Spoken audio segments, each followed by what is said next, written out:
Sarah's day began in darkness, same as every day. She woke to the sound of the overseer's bell clanging across the quarters, calling field hands to work before dawn had properly broken. She lay still for a moment on her cornshuck mattress, listening to the shuffle of feet, the quiet coughs, the whispered exchanges of people too tired to speak louder. The air smelled of wood smoke and unwashed bodies and the damp earth that seeped through the cabin's plank floor. She rose, smoothed her dress, the better one, reserved for housework, and walked toward the main house while most others headed to the cotton fields. The Sullivan plantation stretched across 600 acres of Texas bottomland, cotton plants in neat rows that seemed endless in the early morning mist. 47 enslaved people worked this land. Sarah knew each of them by name, knew their capabilities, their fears, who could be trusted and who reported conversations to the overseers for an extra portion of cornmeal. The main house stood 2 stories tall, white-painted wood with a wide porch wrapping 3 sides. Marcus Sullivan's office occupied the ground floor's east corner. James Sullivan kept a smaller office near the back, closer to the barns and work buildings. The separation was recent. Within the past year, the brothers had stopped sharing workspace. Sarah had watched this happen gradually, like watching a fence rot from the inside. She entered through the kitchen door. Ruth was already working, pulling biscuits from the oven. Ruth was 53, had buried 2 children, and possessed the kind of wisdom that came from surviving decades of observation. She glanced at Sarah but said nothing. They worked in silence, preparing breakfast for the Sullivan family. Marcus came down first, as always. 38 years old, tall and thin, with wire-rimmed spectacles that he constantly adjusted. He carried a leather folder stuffed with papers, invoices, correspondence, calculations. Sarah poured his coffee, kept her eyes lowered, and listened. James already awake? Marcus asked. Yes, sir, Sarah replied. Heard him ride out toward the south fields. Marcus's jaw tightened. Of course he did. Probably changing my planting instructions again. Sarah said nothing. She'd learned years ago that silence was its own kind of power. People filled silence with their own thoughts, their own fears. James Sullivan arrived 20 minutes later, stomping mud off his boots in the hallway. He was 33, built heavier than his brother, with sun-darkened skin and hands that showed calluses from actually working outdoors. He headed straight to his office without acknowledging Marcus in the next room. The 2 brothers had inherited the plantation jointly 3 years ago when their father died. The old man's will had been specific: equal ownership, equal profit share, equal decision-making authority. It was meant to keep the family together. Instead, it had created a permanent tension. 2 men forced to share power neither wanted to split. Sarah moved between the rooms, serving, cleaning, listening. She'd worked in this house for 8 years. Before that, she'd been in the fields, but James's wife had noticed Sarah watching the Sullivan children during their lessons and had brought her inside. Not out of kindness, out of utility. An enslaved girl who could read had advantages. She could check inventories, read labels, transcribe letters. Sarah had been careful never to let them know how much she actually understood. She could read well enough to work through Marcus's business correspondence. She'd learned arithmetic by watching calculations. She understood plantation economics better than James did. The morning passed in routine. Sarah carried breakfast trays, emptied chamber pots, swept floors. But she listened to everything. Marcus and his wife arguing about expenses. James shouting at Overseer Garrett about crop projections. The 2 brothers never speaking directly to each other, always communicating through their wives or through the overseers. Around mid-morning, Sarah was dusting Marcus's office when she heard raised voices from James's side of the house. She moved closer to the adjoining wall. The brothers were arguing in the hallway, thinking themselves private. You sold the cotton at 15 cents below market rate, Marcus said, his voice tight with controlled anger. The merchant needed quick payment. We got immediate cash instead of waiting on credit. Cash that you've apparently spent on new equipment without consulting me. equipment we needed. While you sit in your office playing businessman, I'm actually running this plantation. Running it into the ground. I've been reviewing the accounts. We're missing nearly $300 from last quarter's sales. James's voice dropped dangerously low. Are you accusing me of stealing? I'm saying the numbers don't add up. Either you're incompetent or you're skimming profits. Father was right about you. You always thought you were better than me. The educated son, too refined for actual work. Let me tell you something, Marcus. Their voices faded as they moved away. Sarah stood very still, her dust cloth forgotten in her hand. $300 missing. Both brothers immediately assuming theft by the other, neither considering that Overseer William Porter, who handled the cotton sales, might be responsible. She'd seen Porter with extra money recently. New boots. A silver watch chain. Small things, but noticeable to someone who watched carefully. Sarah finished dusting and returned to the kitchen. Ruth was preparing the noon meal, her strong hands kneading dough. Sarah began peeling potatoes. You look thoughtful, Ruth said quietly. Just tired. Ruth didn't believe her, but didn't push. Heard the masters arguing again. They always argue. Not like this. This is different. This is dangerous. Sarah said nothing. Ruth was right. It was dangerous. But danger was relative. Everything was dangerous for enslaved people. The question wasn't whether something was dangerous. The question was whether it could be useful. That evening, after the supper dishes were cleaned and the family had retired to their private rooms, Sarah was carrying fresh linens upstairs when she encountered James's wife, Catherine. Catherine was 28, originally from a plantation family in Louisiana, with a kind of beauty that was already beginning to fade under the Texas sun and the stress of managing house servants. Sarah, Catherine said, stopping her in the hallway. Have you noticed anything unusual with Mr. Marcus's activities? Sarah kept her face neutral. Unusual, Mum. Any meetings with merchants? Any correspondence that seemed secretive? This was an opportunity.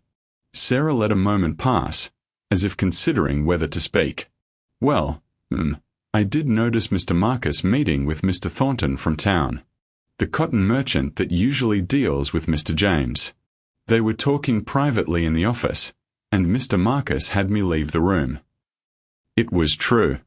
The meeting had happened, but it had been about a church donation, nothing related to cotton sales. Sarah knew this because she'd read the correspondence later. But Catherine didn't know that. Catherine's expression shifted, a flash of suspicion, quickly masked. I see. Thank you, Sarah. You may go. Sarah continued upstairs with the linens, her heart beating steadily. The seed was planted. Catherine would mention it to James. James was already paranoid about Marcus. This would feed that paranoia. She felt no guilt. These men owned her.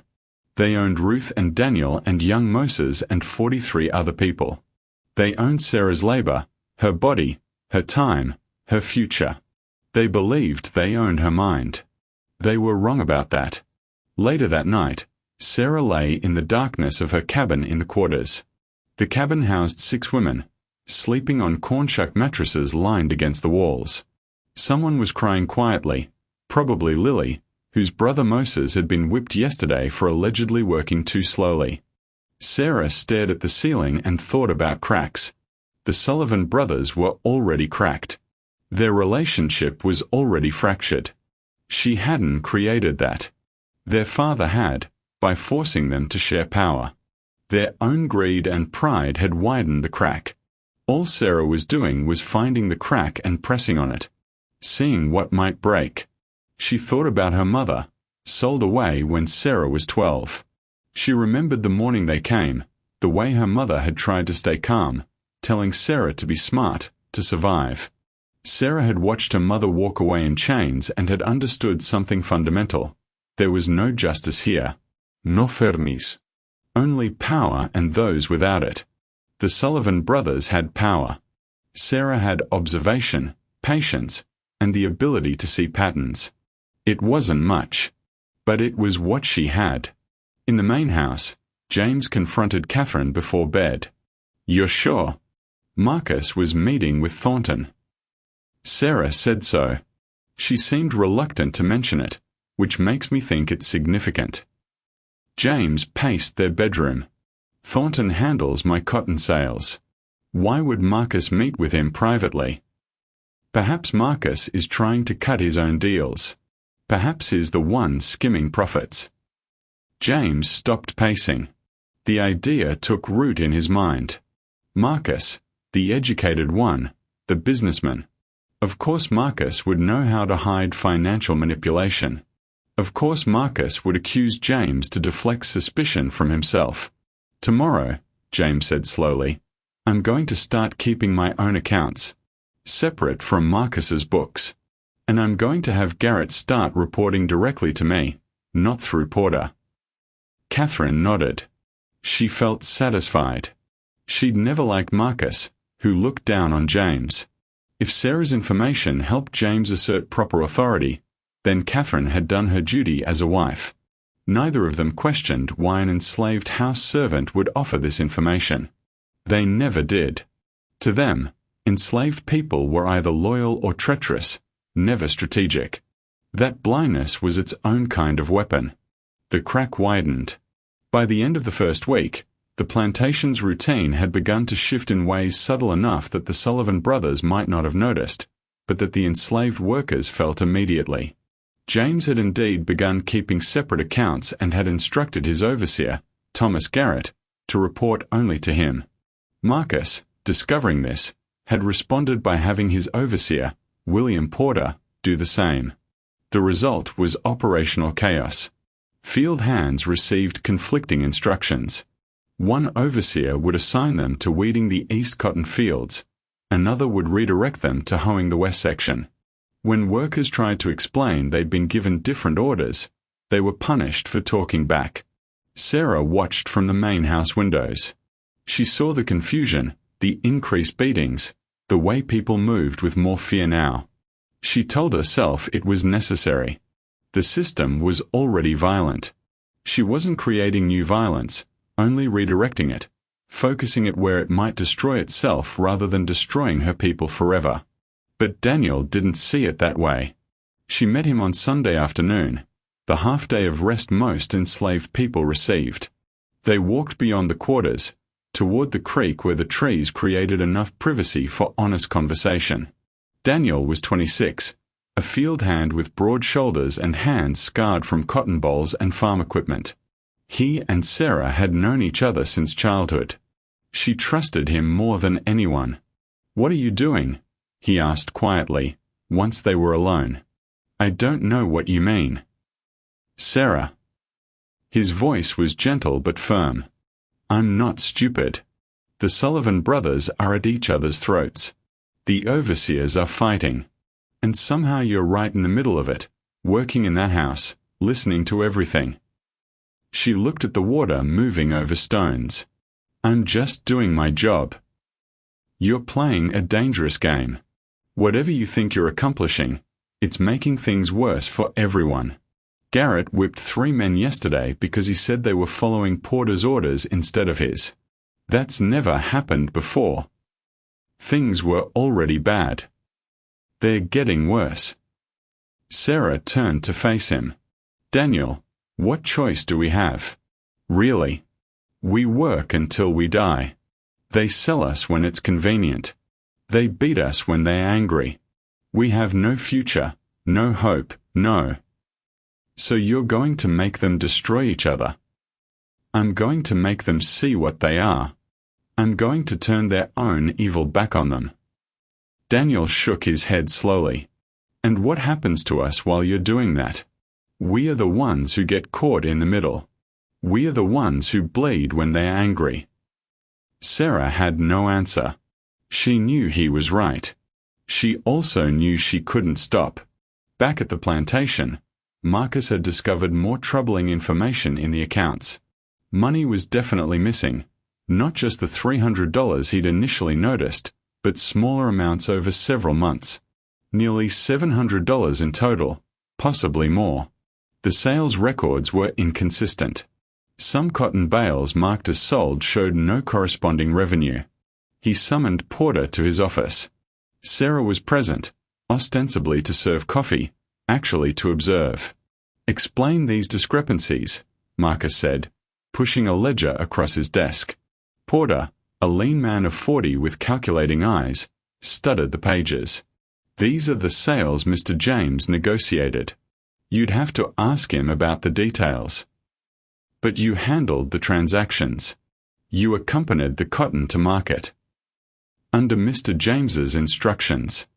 I delivered the cotton, collected the payment, and delivered that payment to Mr. James." Marcus removed his spectacles, cleaning them slowly. "And you took no commission?" "No fees."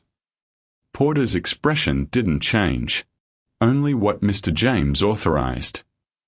After Porter left, Marcus sat alone in his office, suspicion growing like mold on damp wood. James had hired Porter. Porter reported to James. If money was missing, James was responsible, either through incompetence or deliberate theft. The next morning, Marcus restricted James's access to the plantation's primary bank account. He informed James through a terse written note delivered by his wife. James responded by creating his own account at a different bank in town, one that Marcus had no authority over. Sarah learned all of this because the wives talked freely in front of house servants, treating them like furniture that had no ears. Catherine complained to Marcus's wife, Elizabeth, about Marcus's power grab. Elizabeth complained about James's irresponsible behavior. The two women, who had never been friendly, now actively avoided each other. Meals became tense affairs where the brothers sat at opposite ends of the table, communicating only through their wives when necessary. Ruth noticed everything. One evening in the kitchen, after the dinner dishes were cleaned, she confronted Sarah directly. "Girl, I've lived on this plantation 32 years. I've seen masters come and go, seen marriages made and broken, seen good crops and bad crops. I've seen a lot of manipulation, and I know you're behind this." Sarah didn't deny it. "They're destroying themselves. I'm just helping them see each other clearly. You think you're clever, but you're playing with fire. These men are already cruel. You make them paranoid, and they take it out on us. They already take it out on us. Not like this." Ruth's voice was hard. "You think you understand the consequences, but you don't. When masters feel threatened, when they feel like they're losing control, they don't just punish the person who threatened them. They punish everyone to reassert dominance. I'm willing to take that risk.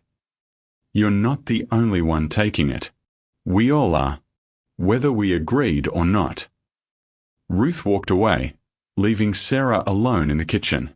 Sarah stood at the work table, her hands flat on the scarred wood, and acknowledged the truth in Ruth's words, but acknowledged it and continued anyway, because stopping now wouldn't undo what had already started.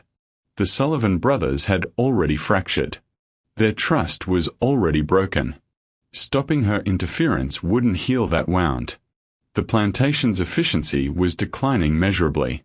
Cotton planting was delayed because the brothers couldn't agree on field rotation. Equipment purchases were paralyzed because they refused to coordinate spending. The overseers, sensing their master's weakness, began asserting more independent authority, which meant more arbitrary violence. Young Moses, a stable hand of 19 with too much anger and too little caution, was caught after dark near the equipment barn. Garrett accused him of planning to sabotage tools. Moses denied it. He'd been visiting a girl who worked in the weaving house. But Garrett dragged him to James, who ordered 20 lashes as an example. Marcus, hearing about this, intervened. Not because he cared about Moses's welfare, but because James hadn't consulted him about major punishments. Marcus argued this was a shared decision. James argued he had authority over operational discipline. They stood in the yard near the whipping post, arguing over Moses, who waited with his wrists bound, terrified. The enslaved community watched from various distances, everyone waiting to see what would happen. Finally, James said coldly, "Fine. If you want shared decisions, let's make this one together. 30 lashes instead of 20. That's my compromise." Marcus, not wanting to appear weak, agreed. Sarah watched from the kitchen window as Moses received 30 lashes. She watched his blood spray across the dirt. She heard him screaming. She forced herself to keep watching, to remember that every choice had consequences, to understand that what she was doing was not clean or simple or heroic. It was ugly and painful and complicated. When it was over and Moses had been cut down and carried to the quarters by other field hands, Daniel appeared at the kitchen door. He didn't say anything. He just looked at Sarah. His eyes said everything that needed saying. That night, Sarah couldn't sleep. She lay on her mattress listening to Moses's ragged breathing from his cabin across the yard. Someone was singing softly, a hymn about deliverance. Sarah had never been religious. She'd watched too many pious enslaved people die to believe in divine justice. If there was a God, he wasn't paying attention to Texas plantations. But she thought about what Daniel and Ruth had said. She thought about Moses's blood. She thought about whether resistance justified any cost, or whether there were limits that shouldn't be crossed. She decided there weren't. Not for people who had nothing left to lose. The next morning, she planted her next seed of manipulation. She found Marcus's business correspondence from the previous month, letters from cotton brokers in New Orleans. She selected one letter, carefully rewrote a single line using Marcus's own handwriting as reference, changing current prices to inflated prices we can exploit, and left it where James would find it while cleaning his office. James found it that afternoon. He studied the altered letter, seeing evidence that Marcus was deliberately manipulating cotton sales to disadvantage James's dealings. It confirmed every suspicion James had developed. That evening, James announced he was hiring a new overseer to replace Porter, a man named Crawford from a neighboring plantation, known for harsh discipline. Crawford would report only to James and would have full authority over field operations. Marcus, excluded from this decision, responded by taking control of all supply purchases. He would determine what equipment was bought, what food was provided to enslaved workers, what improvements were made to buildings. The plantation was now effectively split into two competing operations under one ownership. The Sullivan brothers had stopped trying to cooperate. Now they were actively working against each other, each trying to prove his superior management, each trying to position himself for eventual sole ownership. Sarah had accomplished her goal. The brothers were at war with each other. But Ruth had been right about the cost. That cost was measured in beatings, in fear, in diminished rations, in escalating violence. Daniel stopped speaking to Sarah entirely. Crawford arrived on a Tuesday morning in late spring, riding a black horse and carrying a coiled bullwhip on his hip. He was a thick-bodied man in his 40s with small, pale eyes and hands that looked like they'd strangled things. His reputation had preceded him. The enslaved community knew about Crawford. 2 enslaved people had died under his supervision at his previous plantation.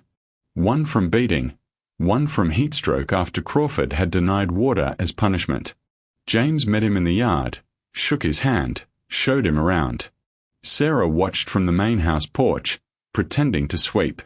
She saw how Crawford looked at the enslaved field hands, not with anger or even malice, but with the flat assessment a man might give livestock.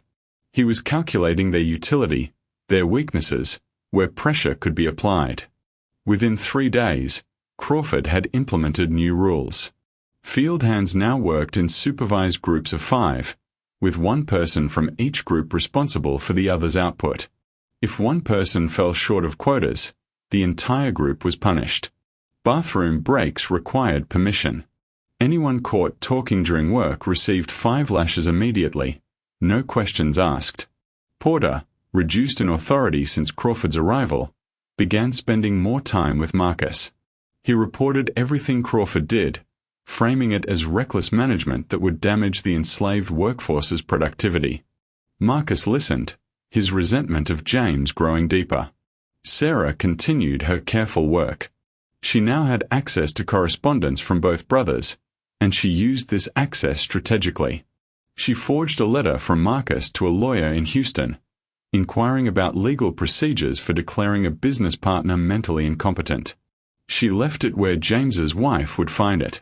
Simultaneously, she created a letter supposedly from James to a different lawyer, asking about procedures for having a business partner arrested for fraud. She left this where Marcus's wife would discover it. Both wives found their respective letters within days of each other. Both wives brought them to their husbands. Both brothers read the forged evidence that the other was plotting against him. Marcus and James still didn't know Sarah had created these documents. They believed what they saw because it confirmed what they already suspected. That was the power of manipulation. You didn't create false beliefs, you reinforced existing ones. Daniel noticed Sarah's increased nervousness. He cornered her near the well one evening, his expression hard. "What did you do?" he asked quietly. "I don't know what you." "Don't lie to me. Something's about to happen. I can feel it. Everyone can feel it. The masters are getting ready to explode, and you're in the middle of it somehow." Sarah looked at him, this man who'd been her friend since childhood, and decided to tell him the truth. "I forged letters. Both brothers think the other is trying to destroy him legally. It's going to force a confrontation." Daniel's face went pale. "Sarah, no. You can't. Do you understand what's going to happen? They're going to fight. And when masters fight, we die. You have to stop this." "I can't stop it. It's already done." "Then tell them the truth. Confess. Maybe if I confess, they'll kill me. And it won't undo anything. The damage is done. The brothers are going to fight regardless." Daniel grabbed her shoulders, his grip tight enough to hurt. "People are going to die, Sarah. Do you understand that? Not just you. People who had nothing to do with your plan. People like Moses, like Ruth, like," his voice broke, "like me." Sarah pulled away. "Then run. Leave. I can help you get past the patrols." "And abandon everyone else? You think I could live with that? You think I can live with slavery? You think any of us can really live with this?" They stared at each other, deadlocked in their positions. Daniel saw Sarah as reckless, sacrificing others for her own vendetta. Sarah saw Daniel as too cautious, accepting bondage rather than fighting it. "I thought you were smarter than this," Daniel said finally. "I thought you understood that survival meant knowing when to bend." "And I thought you understood that some things are worse than death," Sarah replied. Daniel walked away. She didn't try to stop him. The next day, Marcus confronted James directly. They met in the yard between the main house and the barns, both armed with pistols they'd started carrying, both flanked by their respective overseers. Enslaved workers throughout the plantation stopped what they were doing to watch, sensing something terrible was about to happen. "I'm calling a lawyer from Houston," Marcus announced. "This partnership is over. We are dividing the property legally." "Like hell we are," James replied. "This plantation stays whole. Under my management." "Your management? You've run us into the ground. The crops are behind schedule, the workforce is terrified, costs are through the. Because you keep undermining my authority. You and your pet overseer Porter, who I now believe has been stealing from us both. Porter is the only honest man here. Unlike Crawford, who beats enslaved workers for sport." The argument escalated quickly. Accusations flew back and forth. Theft, incompetence, sabotage, betrayal. The watching enslaved community saw the confrontation they'd all dreaded. the moment when the master's conflict became explicit and dangerous. Then James pulled his pistol. Not to shoot, just to emphasize his point, waving it as he shouted. But Marcus, seeing the weapon, pulled his own. Crawford and Garrett both reached for their guns. Porter, unarmed, stepped back. A field hand named Thomas, who'd been carrying a sack of seed corn and had simply been in the wrong place at the wrong moment, turned to flee. Crawford, already tense, saw the movement and fired. The shot was reflexive, not calculated. Thomas fell. The bullet had caught him in the lower back. He wasn't dead, but he was screaming, blood spreading across his shirt. Everything stopped. Marcus and James stared at the wounded man, then at Crawford. Crawford holstered his pistol without expression. Garrett looked uncertain.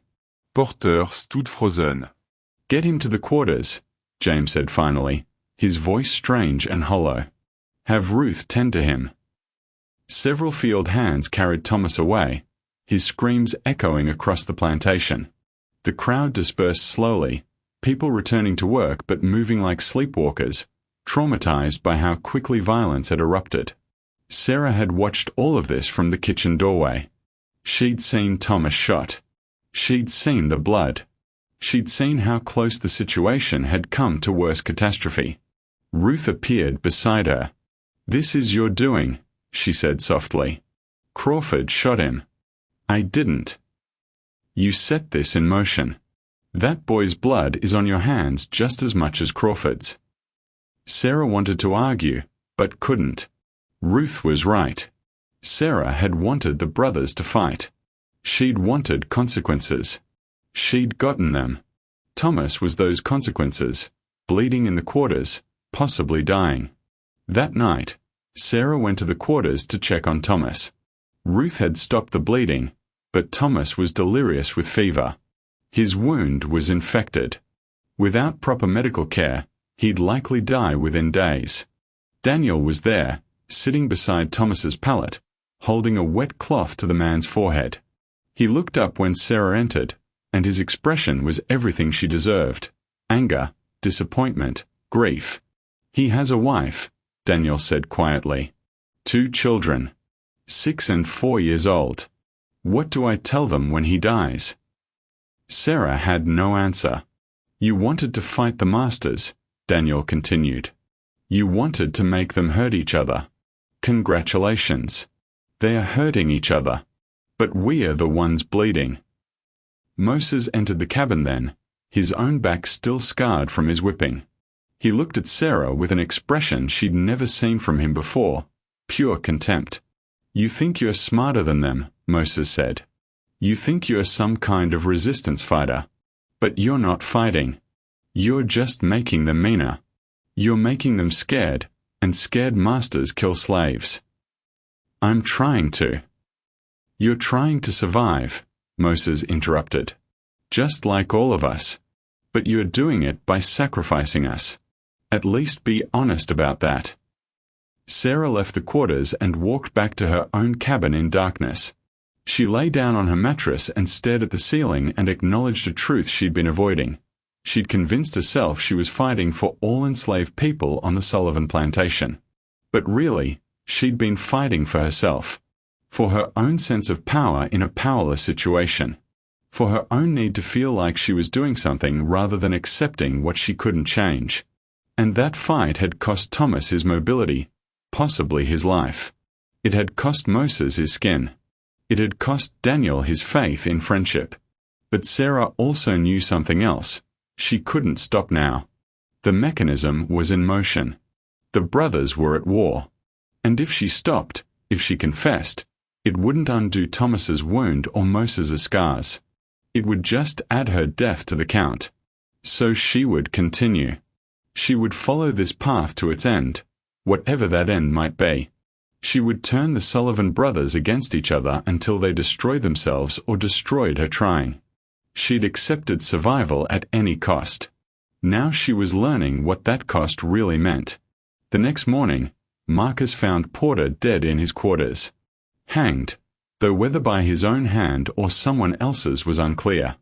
Under Porter's mattress, Marcus discovered nearly $700 in cash and documents showing systematic theft from cotton sales over 18 months. Marcus realized two things immediately.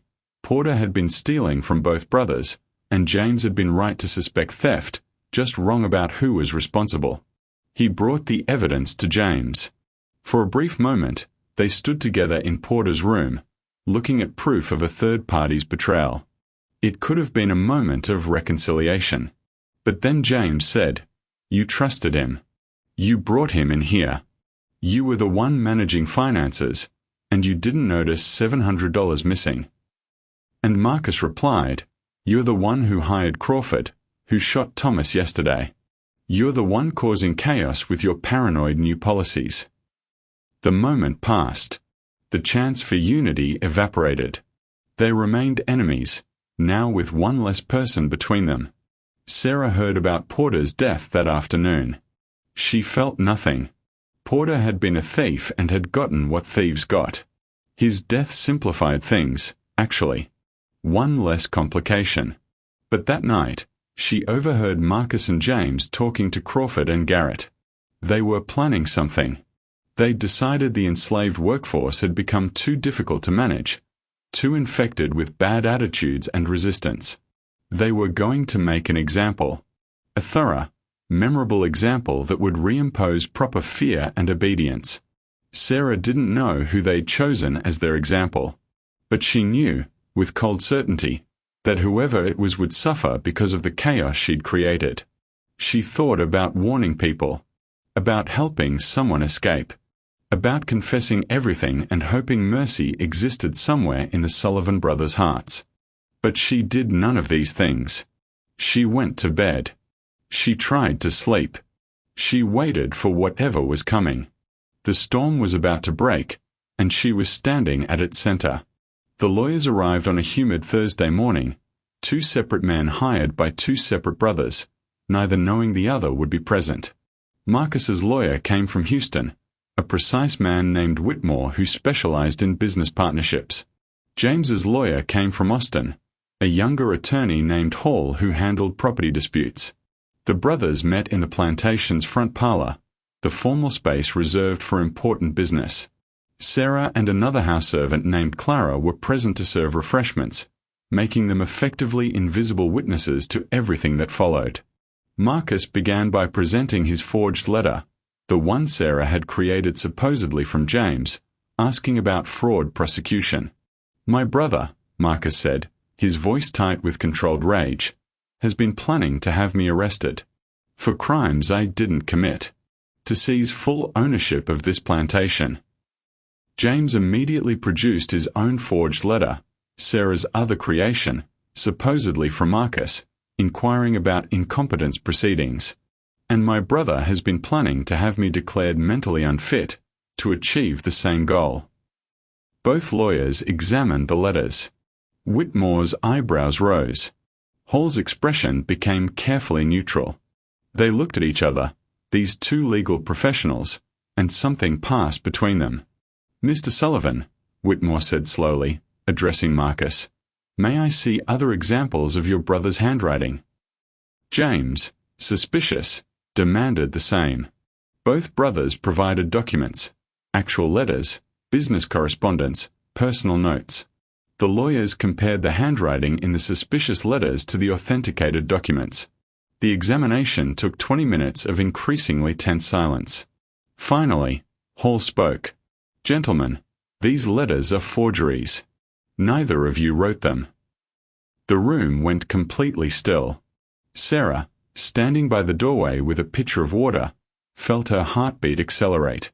She kept her face carefully blank, but her mind was racing, calculating exit strategies, survival options.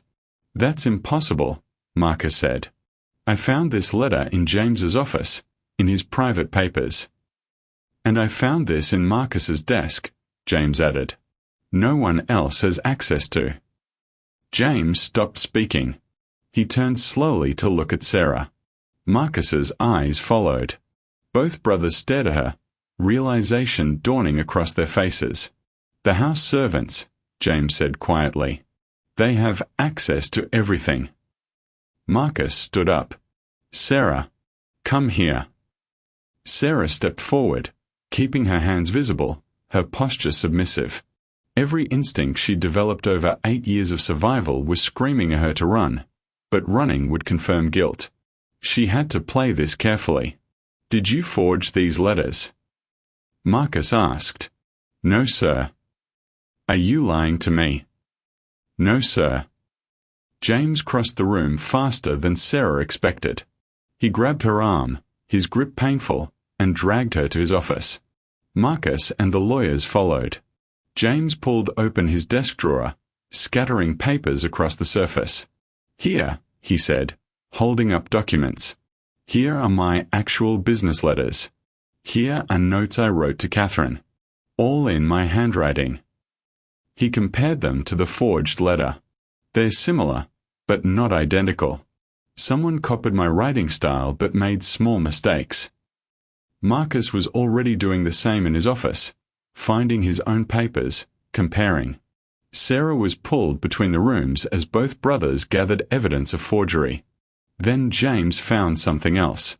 Hidden beneath the papers in his desk drawer, Sarah had kept notes, careful observations of the brothers' arguments, their habits, their vulnerabilities. She'd written down phrases they used, tracked their schedules, documented their conflicts. It was her operational plan, her map for manipulation. James held up the notes, his face darkening. What is this? Sarah said nothing. There was nothing to say. The evidence was absolute. You, Marcus said slowly, as if unable to believe it. You've been turning us against each other. An enslaved woman. James's voice was full of disbelief and rage. A house servant? You thought you could manipulate us. The lawyers stood uncertainly in the doorway. This had moved beyond property disputes into something else entirely, a fundamental challenge to the racial and social order that governed everything. Catherine and Elizabeth, drawn by the commotion, appeared in the hallway. Other house servants gathered at a distance. Outside, word was spreading. Field hands were abandoning work to move closer to the main house, sensing crisis. James struck Sarah across the face, hard enough that she fell. Marcus didn't stop him. The lawyers said nothing. In this moment, the brothers were united for the first time in months, united by their fury at having been manipulated by an enslaved woman. Why? Marcus demanded. What did you possibly think you'd accomplish? Sarah tasted blood from her split lip. She could have stayed silent. Submission might have reduced her punishment. But she was past calculation now. If she was going to be punished regardless, and she was, then she would speak her truth. I wanted you to see what you are, she said, her voice clear despite the blood. I wanted you to destroy each other the way you destroy us every day. We own you, James said, as if this explained everything, justified everything. You own my body. You don't own my mind. You never did. Catherine gasped. Elizabeth looked shocked. The lawyers appeared deeply uncomfortable. The other house servants stared at Sarah with expressions ranging from horror to admiration to fear. I didn't create your hatred for each other, Sarah continued. That was already there. Your greed, your jealousy, your need to feel superior, that was all yours. I just showed you your reflection. James pulled his pistol. For a terrible moment, Sarah thought he would shoot her right there in the office. But Marcus stopped him. Not here, Marcus said coldly. Not in front of witnesses who aren't ours. They dragged Sarah outside. Crawford and Garrett were summoned. The enslaved community was ordered to gather in the yard. This was going to be a public punishment, a restoration of the social order, a demonstration of what happened when enslaved people forgot their place. Daniel pushed through the crowd when he saw Sarah being pulled toward the whipping post. No, he said, stepping forward. You can't. Garrett struck him with a fist, knocking him down. Stay back. Ruth appeared beside Daniel, helping him up, holding him back. Don't, she whispered urgently. Don't give them an excuse to kill you too. 2. Daniel's eyes widened. They're going to kill her. They're going to make an example, Ruth said, her voice breaking. A thorough one. James ordered 50 lashes. 50 was essentially a death sentence. Few people survived that level of trauma. Sarah was tied to the post, her back exposed. Crawford prepared the whip. The first lash tore across her shoulders, opening skin immediately. Sarah screamed. She'd promised herself she wouldn't scream, but the pain was beyond anything she'd imagined. The second lash. The third. Blood running down her back, soaking into her dress. The crowd watching in horrified silence. Some people crying. Some praying. Some staring at the ground because they couldn't watch. By the 10th lash, Sarah's screams had become something inhuman. By the 15th, she was barely conscious. The pain was absolute, consuming everything. Crawford raised his arm for the 23rd lash, and Daniel broke free from Ruth's grip. He ran forward, shouting, "Stop! Stop this!" and reached for the whip. Crawford turned, surprised. Garrett pulled his pistol and fired. The shot caught Daniel in the chest. He staggered, looked down at the blood spreading across his shirt, then fell to his knees and collapsed face first in the dirt. The crowd erupted. People screaming, crying, several people trying to run. Moses, who'd been standing near the back, attacked Crawford from behind. He was 19 years old and had nothing left to lose. He got his hands around Crawford's throat, trying to choke him. Garrett shot Moses. The bullet hit him in the head, and he died instantly, collapsing across Crawford's legs. Other field hands surged forward, not attacking but trying to reach Daniel, trying to pull Moses's body away. Garrett and Crawford fired into the crowd, warning shots, but in panic and chaos, 3 people were hit. A woman named Rachel, a man named Peter, a teenage boy named Isaac. Rachel and Isaac fell but weren't dead. Peter had taken a bullet through the throat and was drowning in his own blood. Marcus and James stood watching the chaos they'd created. Their plantation was descending into violence. Their enslaved workforce was in open disorder. People were dying. And they couldn't stop it because stopping would look like weakness. Sarah, still tied to the post, drifted in and out of consciousness. Through waves of pain, she saw Daniel's body. She saw Moses dead. She saw blood everywhere. She understood what she'd done. She'd wanted to hurt the Sullivan brothers.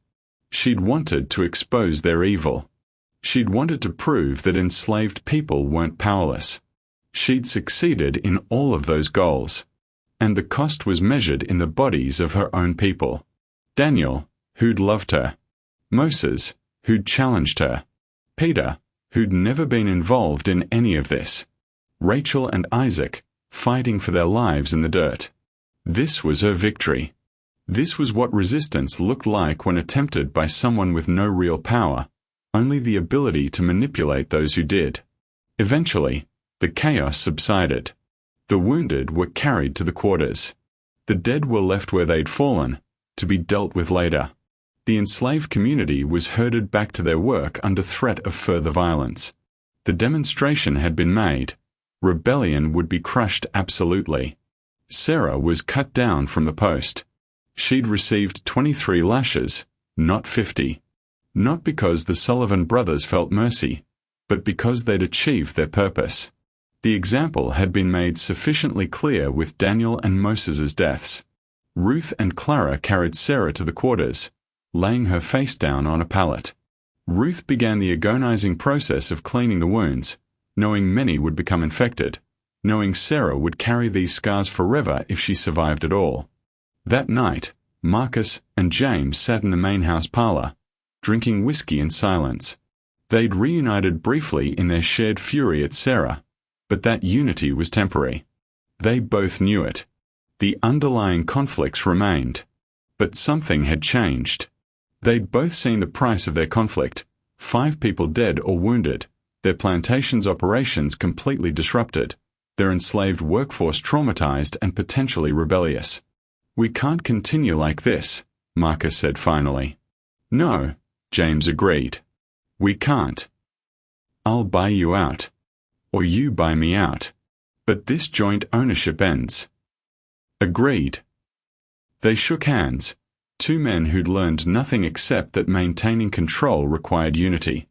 They would separate the plantation or divide ownership, but they'd do it civilly now. The alternative was too costly. In the quarters, Sarah lay in agony, drifting in and out of fever dreams. She dreamed of Daniel, alive and whole. She dreamed of her mother, sold away years ago. She dreamed of Moses, angry and brave. She dreamed of freedom that didn't cost other people's lives. When she woke, Ruth was there with water and bandages. "Am I going to die?" Sarah asked, her voice barely a whisper. "Maybe," Ruth said honestly. "You lost a lot of blood. Some of these cuts are deep." "Daniel." "Dead." "Moses." "Dead." Sarah closed her eyes. "It's my fault." "Yes," Ruth said. "It is." There was no comfort in Ruth's voice, no forgiveness, just truth. Sarah had made choices. Those choices had consequences. 3 people were dead. Others were wounded. The enslaved community was traumatized. And Sarah would carry that knowledge with her if she survived. "I wanted to hurt them," Sarah whispered. "You did. But you hurt us worse." Ruth continued tending to Sarah's wounds. Outside, the plantation continued its brutal routine. Inside, Sarah learned the hardest lesson. Sometimes resistance only gives oppressors an excuse for greater cruelty. Sometimes the only power available to the powerless is destructive. And sometimes the cost of fighting monsters is becoming something monstrous yourself. Sarah survived the whipping, though survival is a relative term. Her back healed over 6 weeks, leaving scars that pulled tight when she moved, that ached in cold weather, that mark her permanently as a troublemaker. The infection that set in after the 3rd day nearly killed her. She spent a week in fever, hallucinating, calling out names of dead people. Ruth tended her because no one else would. The rest of the enslaved community avoided Sarah like a contagion. To them, she represented danger, someone whose actions brought death to those around her. Daniel was buried in the unmarked plot beyond the cotton fields where enslaved people were interred. No marker, no ceremony, just a body returned to dirt. Moses was buried beside him. Peter, who'd bled out from the throat wound, was placed nearby. 3 lives ended because Sarah had decided she could manipulate the Sullivan brothers. Rachel survived her gunshot wound but lost the use of her left arm. Isaac recovered fully, though he woke screaming most nights for months afterward. The trauma rippled through the community like a stone thrown into still water. 2 weeks after the confrontation, Marcus and James reached their agreement. Marcus would buy out James's share of the plantation, paying in installments over 5 years. James would take his family and relocate to a smaller property he'd purchased near San Antonio. The joint ownership that had caused so much conflict would end. The Sullivan brothers would part as businessmen, their relationship civil if not warm, having learned that their personal animosity was less valuable than their financial interests. Before James left, he sold Sarah. Not out of ongoing anger, he'd actually forgotten about her in the larger business of dividing property, but because Marcus wanted her gone. Marcus saw her as a permanent reminder of having been manipulated. He couldn't kill her without legal complications, but he could remove her from his sight. She was sold to a plantation in Louisiana for $600, a good price that reflected her literacy and house training despite her scars and her reputation. The buyer was a cotton planter named Hutchins who believed troublemakers could be broken with sufficient discipline. Sarah's last morning on the Sullivan plantation, she tried to speak to Ruth. Ruth was in the kitchen, preparing breakfast, and didn't look up when Sarah entered. "I'm sorry," Sarah said. Ruth kept working, her hands moving methodically through tasks she'd performed for decades. "Sorry doesn't bring Daniel back." Sorry doesn't help Rachel use her arm. Sorry doesn't give Moses back his life. I know. But You wanted to fight. I understand that. Every single one of us has wanted to fight. The difference is, most of us understand that fighting gets us killed. Gets our families killed. Gets our friends killed. You thought you were smarter than the rest of us. You thought you could win. I was wrong. Yes. You were. Ruth finally looked at Sarah, her eyes hard and sad. Now you get to live with being wrong. If that's what you want to call what happens next, living. Sarah was chained and loaded into a wagon with 3 other enslaved people being transported. The journey to Louisiana took 2 weeks. She spent those weeks in silence, watching Texas fade behind her, knowing she'd never see anyone she'd known again. At the Hutchins plantation, Sarah became invisible. She worked in the fields, kept her head down, spoke only when spoken to. The scars on her back made other enslaved workers nervous. Overseers watched her carefully. She was marked as dangerous, as someone who'd caused trouble elsewhere. She never manipulated anyone again. Whatever spark had driven her to resistance had been extinguished that day in the Sullivan Yard. She'd wanted to prove enslaved people had power, had agency, could fight back. She'd proven it. And the cost had been unbearable. Years passed. The Texas plantation continued under Marcus's sole ownership. Crawford remained as overseer, his brutality unchecked. The enslaved workforce lived in fear, producing cotton that enriched a man who saw them as equipment. The system remained unchanged. Sarah's resistance had accomplished nothing except death and trauma. In 1861, when Texas seceded from the Union and war came, Marcus Sullivan joined the Confederate Army. He died at Antietam in 1862, shot by a Union soldier whose name no one recorded. His plantation was eventually sold to cover debts, divided among creditors, the land redistributed. The Sullivan family name faded from Texas history. James Sullivan remained in San Antonio, running his smaller operation until 1865, when emancipation came. He struggled to adapt to paid labor, went bankrupt within 3 years, and died in poverty in 1871. His children moved east and changed their name, ashamed of their father's failure. Crawford was killed during the war, though not in battle. He was found dead in a ditch with his throat cut, the victim of enslaved people who'd finally had enough. No one was ever prosecuted for his murder. No one looked very hard for the killers. Of the original 47 enslaved people on the Sullivan plantation, only 31 lived to see emancipation. Some had been sold away, like Sarah. Some had died from disease, accident, or punishment. Some had escaped, though their fates were unknown. Daniel's sister, Lily, survived. She was freed in 1865, married a freedman named Washington, and moved to Houston. She had 5 children, worked as a laundress, lived to be 78 years old. She never spoke about the Sullivan plantation except to say her brother had died there. She didn't know the full story, didn't know about Sarah's manipulation, didn't know Daniel had died trying to save someone who'd helped cause the chaos that killed him. Ruth survived emancipation by 6 months.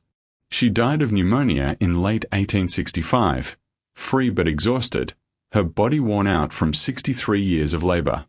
Her last words, according to someone who was there, were finally, "I'm finally done." Sarah lived until 1867.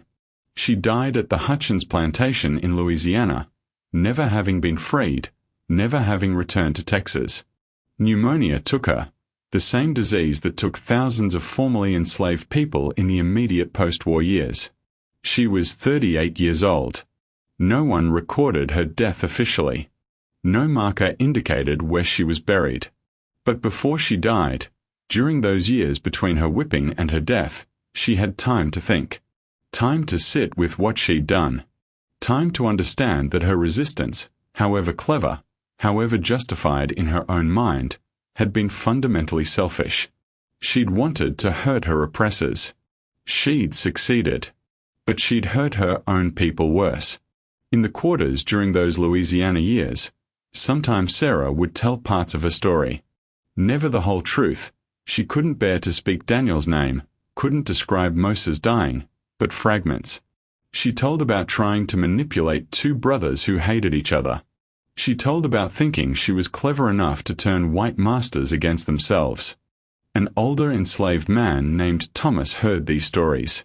In 1930, 63 years after Sarah's death, Thomas's grandson was interviewed as part of the WPA Slave Narratives Project. The grandson mentioned a story his grandfather had told him about a woman who tried to turn two plantation owners against each other. Grandpap said she was the smartest and the saddest person he ever knew, the grandson told the interviewer. Said she tried to fight back with her mind since she couldn't fight with her hands. Said it got people killed. Said she carried that weight till she died. Grandpap always said, that's what slavery did. Made it so that fighting and not fighting both got you killed. Made it so there weren't any good choices, only bad ones and worse ones. That interview, preserved in the Library of Congress archives, is one of the few remaining traces of Sarah's existence. No photograph survive. No letters. No legal documents except sale records that listed her as property, not person. Just a fragmented memory, passed through generations, distorted by time and oral tradition, transformed from complicated history into cautionary tale. The Sullivan plantation itself gradually faded from memory. The land was sold, resold, subdivided. Cotton fields became residential developments. The slave quarters rotted and were demolished. The main house stood empty for decades before being torn down in the 1920s. Nothing remains now except property records and census documents that show numbers of enslaved people owned. Never names, never stories, never the full terrible truth of what happened there. But the fundamental questions Sarah's story raises don't fade with time. They persist across centuries, relevant to every person who's ever faced total oppression and tried to find some way to resist. Was Sarah's manipulation justified? She lived under a system that offered no legal recourse, no peaceful protest, no possibility of change through legitimate means. She used the only weapon available to her, intelligence and observation, to try to hurt people who owned her body and threatened her life daily. In purely logical terms, her strategy was sound. Divide your enemies, turn them against each other, weaken them through their own conflicts. But logic doesn't account for reality. Reality was that Sarah didn't just hurt the Sullivan brothers. She hurt Daniel, who loved her. She hurt Moses, who died at 19. She hurt Ruth, who tried to warn her. She hurt Rachel, Peter, Isaac, and ultimately an entire community that paid the price for her resistance.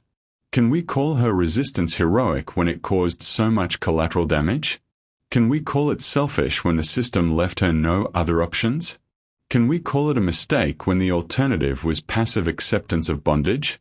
The answer, perhaps, is that these questions have no single answer.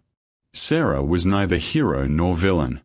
She was a human being trapped in an inhuman system, trying to survive, trying to assert some small measure of agency in a world designed to deny her any. She made choices. Those choices had consequences. She lived with those consequences and died with them. The Sullivan brothers, meanwhile, had different kinds of choices available to them. They could have freed their enslaved workers. They could have refused to participate in slavery. They chose otherwise. Their choices, their greed, their cruelty, those were the foundation upon which Sarah's tragedy was built. Her manipulation exploited their weaknesses, but those weaknesses existed independently of her actions.